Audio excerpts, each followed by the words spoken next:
This is Joshua Farnsworth. Welcome to my traditional woodworking school. In this video, handplane expert Bill Anderson will teach you all about vintage dado handplanes. And he'll show you how to choose a good vintage dado plane when you're out hunting for woodworking hand tools in the wild.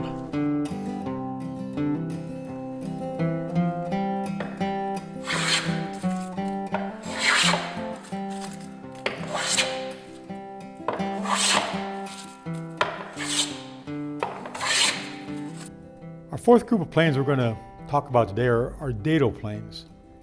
And first question is, what's a dado?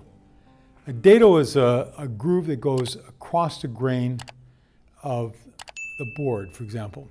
And you see dados in shelf making particularly, where a groove is cut across the up and down part of the shelf, and the shelf sits in that, is housed inside that groove there to give support pressing downwards like that. So I would say that's probably the primary uses of dado is in shelf making, things like that, or any place where you want to have two boards come together at right angles and you have a downward force that you want to resist. So you put that in a dado groove then like that. And dados typically are about half the thickness or a little bit less than half the thickness of the stock that they rest in to balance out taking away wood from the vertical part and to make the joint strong. So the characteristic of a dado plane, in order to do it, to cut that groove across the width of a board, is it needs to have a nicker on both sides of the body of the plane. And if you remember looking at the rabbet planes earlier, they had a nicker on one side because those planes were meant to cut a rabbet just on one edge of a board. But this is cutting the groove down across the middle of a board, so we need those two nickers. The nickers cut on both sides. They slice just like a pair of knives, slice a scoring mark, and then the cutter comes right behind and clears that out. So these planes are very similar in all aspects like that. I have an example of a wooden plane and a Stanley plane. Stanley made a series of planes called number 39s, and they were made in 1/8 increments from 1/4 of an inch, I believe, up to 1 inch, and they did make a 13/16 as well. And then these wooden planes, you can find these in 1/16 of an inch increments, down from 1/4 of an inch to up quite wide. So another characteristic, let me just show you the nicker on this. So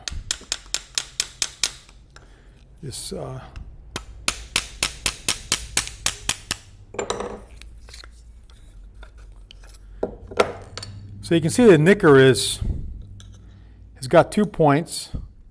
It's sharpened always on the inside so that you don't change the width of the nicker. The nicker needs to match the width of the iron as well. And the iron needs to be just a little bit proud of the sole, just like with rabbet planes. It needs to be proud a little bit on each side, and that needs to match the width of the nickers over here like that. So that's something important to look for. The Stanley plane is just a little bit different in terms of its nickers. Each nicker is separate. You can see that it's held in place by a pair of screws.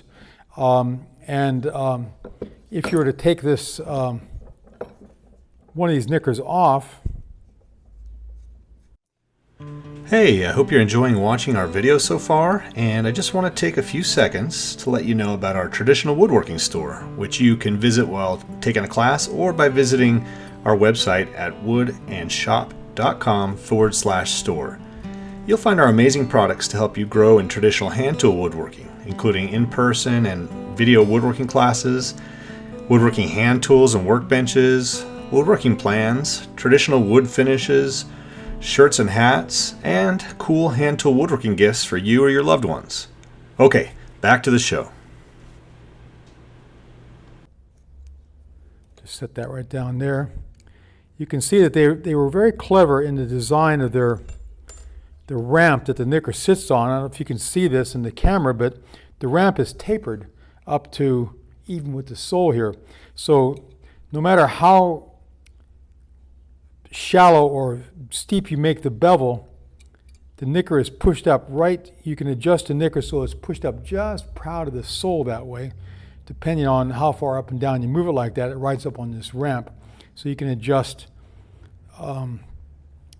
the depth of nicker like that, one on either side. So looking for a plane like this, you absolutely need to have the original nicker or knickers with the plane in order to make this thing functional. I'm not sure if you can buy aftermarket knickers like this or not. This nicker needs to match the iron in the plane, so that's an important thing to check when you're looking for planes like this. You can see also that they both have depth stops. This wooden one has a brass screw stop depth stop, and there's a shoe right here that moves up and down as you adjust that, so you can regulate the depth of the cut. And the Stanley has the same sort of thing here. You can loosen the depth stop and move this up or down to regulate that cut there. The other thing they have in common is both of them, the irons are skewed on both of these. And it's important when you're sharpening tools like this or checking a plane that you might buy, that you make sure that the exposure of the iron across the width of the sole is the same all the way across. They may not be when you first buy something like that, but you have to sharpen it that way. And we will sharpen a skewed iron plane so you can see part of that process. We'll do that just a little bit later on. The other thing about wooden planes that we really need to pay attention to is, for all practical purposes, this plane is cut into 3 parts by the mortises for the nicker and for the iron. So really, these 3 parts here can sometimes move independently of each other. And looking down the sole, you can see if they're in line or not. And it's really important that they be in line. If the sole is not in line on a wooden plane, first thing you might want to do is think seriously about whether or not you want it. Because the only real answer to that is to plane off one side and the other. And then you'll need to regrind the iron and regrind the nicker to make them match that new profile. And that also means that you won't have the width of cut as stamped on the plane. So there are some advantages and disadvantages to that. The metal planes usually no problem in that respect. They're engineered in that way. So, the reality is dado planes are a very specific tool. They cut one single type of joint, one groove of a certain width, and that's it.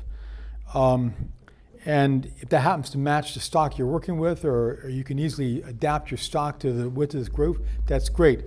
But often there are other ways, for dados in particular, to cut dados that are useful as well. Sawing out the shoulders of a dado with a crosscut saw, a carcass saw, and then plowing out the space, the waste between those 2 saw cuts is a very traditional way to make a dado. And we'll do that a little bit later on, as a matter of fact, with the router plane. We'll saw the shoulders and cut out the material in between with using a router plane, which is also a joinery type plane. So in terms of versatility, these planes, a specific job, specific plane, only one use for it. So people have made the argument that dados aren't actually all that useful. However, we will cut a dado here, and you can see exactly how we're going to set up that cut, and we'll cut one again, as I said, with the router, and you'll see that. If you're interested in learning traditional woodworking, come take a class at our school in Earlysville, Virginia. You can also visit our website at woodandshop.com, where you'll find a bunch of free woodworking lessons, workshop tours, and our very popular tool buying guides. And make sure you subscribe to our free newsletter to get our latest articles and videos. Enjoy!